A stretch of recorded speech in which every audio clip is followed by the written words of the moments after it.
Hello friends, welcome back to my channel dinner রান্নাঘর। আজকে আমি তোমাদের দেখাবো হাতে মেখে মসুরির ডাল কিভাবে রান্না করছি। এটা খুব একটা হেলদি ফুড।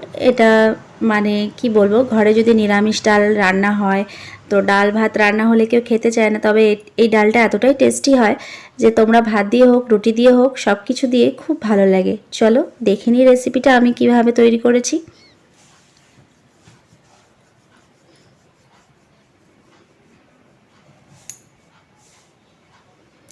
এখানে আমি একটা কড়াই নিয়ে নিয়েছি। আমার গ্যাসটা কিন্তু এখন অন রয়েছে, তোমরা চাইলে অফেও করতে পারো। এখানে আমি নিয়ে নিয়েছি প্রায় 150 গ্রাম মতন মসুর ডাল। তারপরে সেটার মধ্যে আমি একে একে মশলা অ্যাড করব। তো এইভাবেই ডালটা কিন্তু মেখে বসিয়ে দেবো, তার জন্যই এর নাম হচ্ছে হাতে মেখে ডাল। তারপরে সামান্য একটু জল দিয়ে নিলাম। তারপরে দিয়ে নেব একটা গোটা পেঁয়াজ কুচি, তার সাথে দিয়ে নিলাম দুটো কাঁচা লঙ্কা। কাঁচা লঙ্কাগুলো মাঝখান দিয়ে শুধু একটা চিড়ে লাগিয়ে আমি এর মধ্যে দিয়ে দিয়েছি।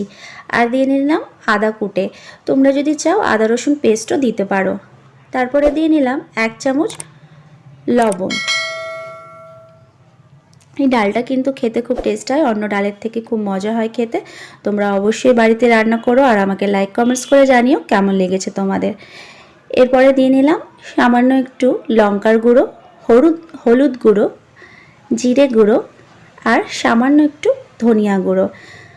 আমি এই রকমভাবেই ডালটা রান্না করি, অনেকে অনেক রকমভাবে করে, তো আমার এরকম করে খেতে খুব ভালো লাগে। রেসিপিটা খুব ভালো হয়েছিল, তাই জন্য তোমাদের সাথে শেয়ার করলাম।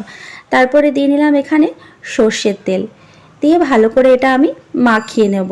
তোমরা চাইলে আধা ঘন্টা মাখিয়ে রাখতে পারো, কিন্তু আমার কাছে সময় ছিল না, তার জন্য আমি সাথে সাথেই কিন্তু বসিয়ে নিয়েছি। তারপরে পরিমাণ মতন জল দিয়ে নিলাম, যে যেমন ঝোল খেতে চাও ঠিক সেরকম ডালের জলটা রাখবে। তারপরে এভাবে জল দিয়ে ভালো করে ফুটিয়ে নেব, ডালটা গলে যাওয়া পর্যন্ত ওয়েট করব। তোমরা যারা আমার চ্যানেলটা সাবস্ক্রাইব করেছো তাদের জানাই অসংখ্য ধন্যবাদ, আর যারা আমার চ্যানেলে নতুন আসছো তারা অবশ্যই আমার চ্যানেলটাকে সাবস্ক্রাইব করে পাশের বেল আইকনটা প্রেস করে আমার সাথে থেকো। তারপরে এইভাবে যখন ফেনাগুলো উঠতে থাকবে ডালের, তখন আমি একটু একটু করে সে ফেনাগুলো খুন্তির সাহায্যে ফেলে দেব। তারপরে এভাবে ফুটিয়ে নেব। যখন দেখব যে ডালটা গলে এসেছে, মানে আমি খুব একটা ডালটা কিন্তু গলাইনি, এইভাবেই গলিয়ে নিয়েছি, দেখতেই পাচ্ছ। তো একদম গলানোর দরকার নেই, এরকম ডালটা গললেই হয়ে যাবে। তারপরে আবার একটু জল দিয়ে নেব, এটাই কিন্তু লাস্ট জল।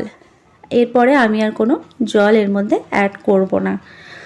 তারপরে যখন ফুটবে, তারপরে আমি এর মধ্যে দিয়ে নেব একটা লঙ্কা, একটা টমেটো।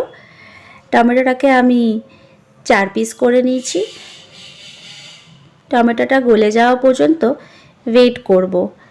টমেটোটা আমার গলে গেছে, ডালটাও এই মুহূর্তে অনেকটাই গলে এসেছে। তারপরে ধনেপাতা দিয়ে আমি ডালটা নামিয়ে নেব। যে যেমন ডালের জলটা রাখতে চাও সে তেমনভাবেই রেখো, তারপরে নামিয়ে নিও। এভাবে ঘন থাকবে ডালটা। চলো, খুব ভালো হয়েছিল খেতে, তাই তোমাদের সাথে শেয়ার করে নিলাম। নেক্সট আসবো অন্য কোনো রান্না নিয়ে। Thanks for